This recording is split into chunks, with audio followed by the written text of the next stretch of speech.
సుప్రసిద్ధ చిలుకూరు బాలాజీ టెంపుల్ ప్రధాన అర్చకుడు సిఎస్ రంగరాజన్ పై దాడి జరిగింది. రంగరాజన్ ఇంట్లో ఉన్న సమయంలో కొందరు వ్యక్తులు దౌర్జన్యంగా లోపలికి ప్రవేశించి రామరాజ్య స్థాపనకు మద్దతు ఇవ్వాలని బెదిరించారు. అందుకు రంగరాజన్ నిరాకరించడంతో వారు ఆయనపై దాడికి పాల్పడ్డారు.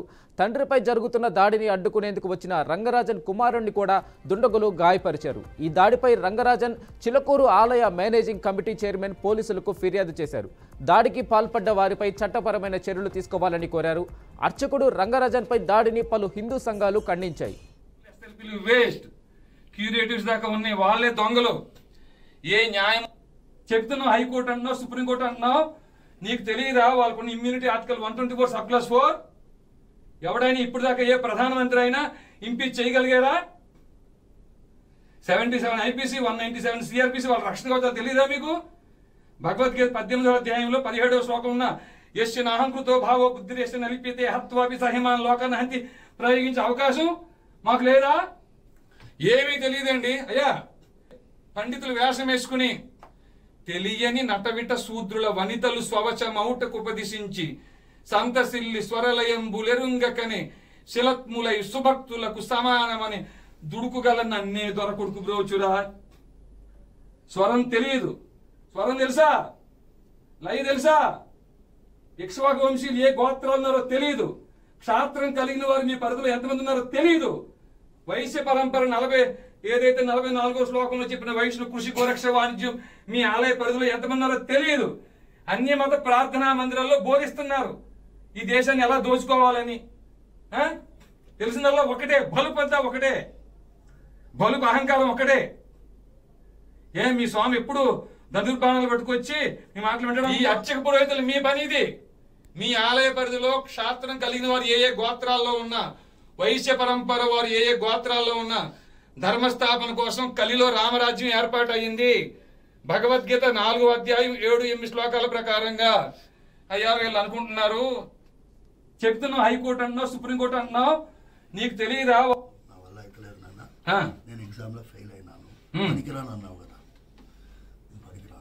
చెప్పింది వింటూ నేర్చుకో. ఇలా చూడు, అవకాశం ఇస్తున్నా, ఉగాది వరకు సమయం ఇస్తున్నా నీకు.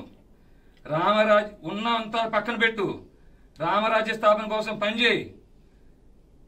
ఆ తర్వాత లేదా ఎవరో కాపాడతారు, ఎవరో చేస్తారు. రిట్ పిటిషన్లు, ఎస్ఎల్పీలు వేస్ట్. క్యూరేటివ్స్ దాకా ఉన్నాయి. వాళ్ళే దొంగలు.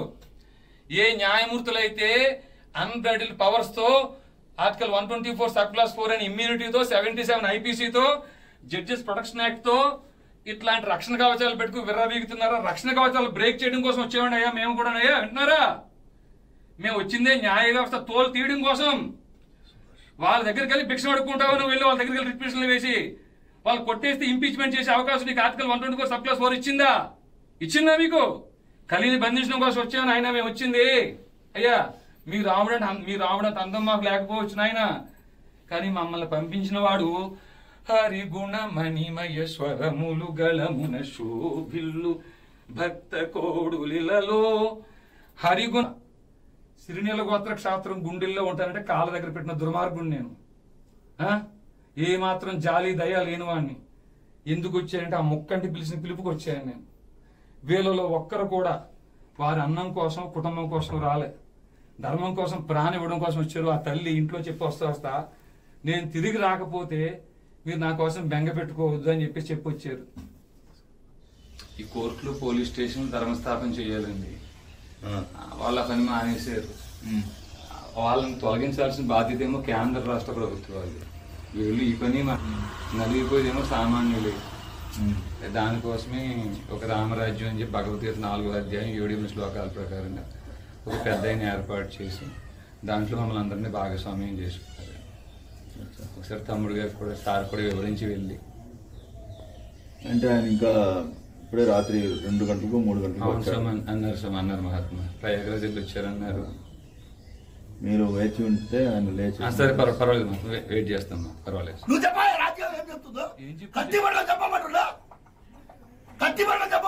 President, governors and Raju Prakash shall not answerable to any courts. Governor, President. In the name of God, I take the oath. నాలాంటోడు భక్త చిక్కినోడు నీకు దొరికింది.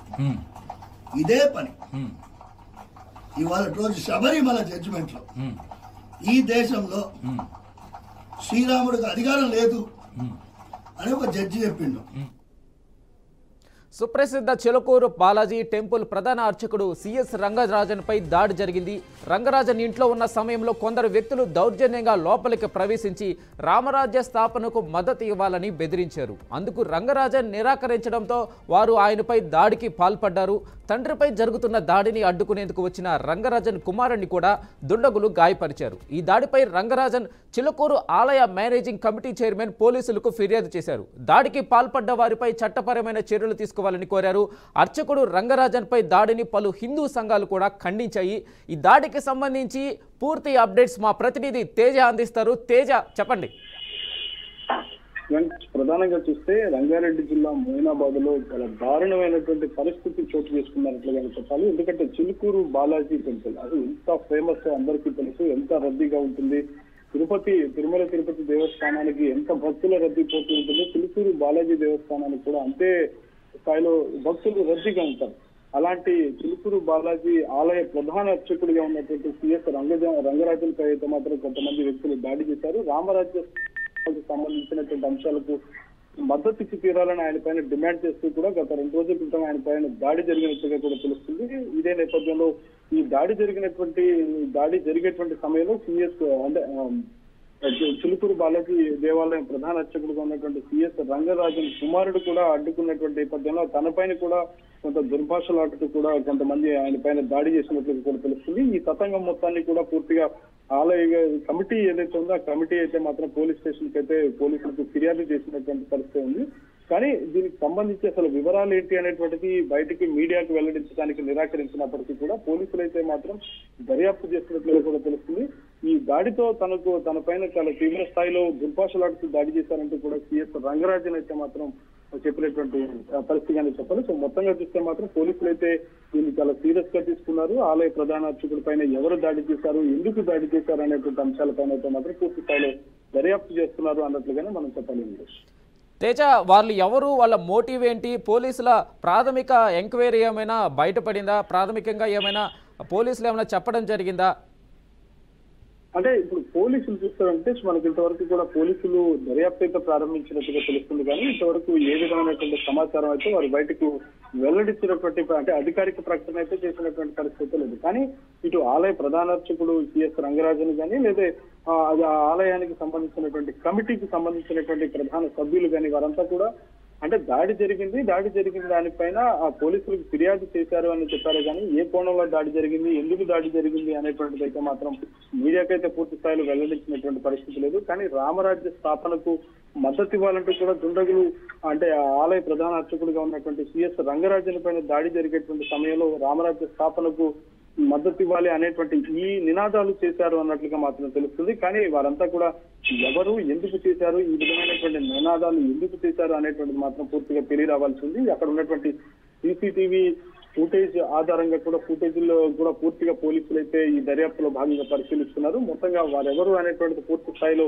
కనిపెట్టిన తర్వాత అయితే మాత్రం పూర్తిగా దర్యాప్తు చేసిన అనంతరం అయితే మాత్రం వాళ్ళపైన కఠినమైన చర్యలు తీసుకోబోతున్నాము అనేటువంటిది అయితే పోలీసులు చెప్తున్నారు అన్నట్లుగానే మనం చెప్పాలంటే. అయితే మీడియాలో వస్తున్న వీడియోలు ఆ దాడి జరిగేటప్పుడు వీడియోలు తీయడం కూడా జరిగింది. ఆ వీడియోలు కూడా బయటికి విడుదల చేయడం కూడా ఇది కావాలని బయటికి ఈ దాడి కూడా బయటికి తెలియాలి అన్నట్టుగా కనిపిస్తూ ఉంది.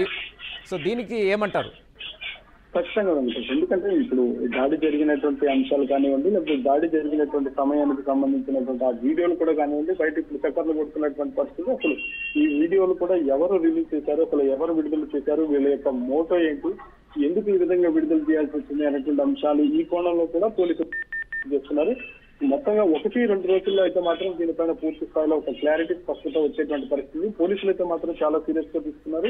చిలుకూరు బాలాజీ టెంపుల్ కి వచ్చేటువంటి ఈ భక్తులంతా కూడా వారంతా ఒకటే చెప్తున్నారు, ఆలయ ప్రధాన అర్చకుడు చాలా సౌమ్యంగా ఉంటారు. కానీ ఆయన పైన దాడి జరగటాన్ని మాత్రం పూర్తి స్థాయిలో అయితే మాత్రం ఇటు భక్తు జనం కూడా వారంతా కూడా ఖండిస్తున్నటువంటి పరిస్థితి కనిపిస్తుంది. కానీ ఏదైనా కానీ ఇటు ఆలయ కమిటీ కూడా చాలా సీరియస్ గా తీసుకుంది. ప్రధాన అర్చకుడి పైన దాడిని ఖండించడమే కాకుండా ఖచ్చితంగా దోషులను కఠినంగా శిక్షించాలి.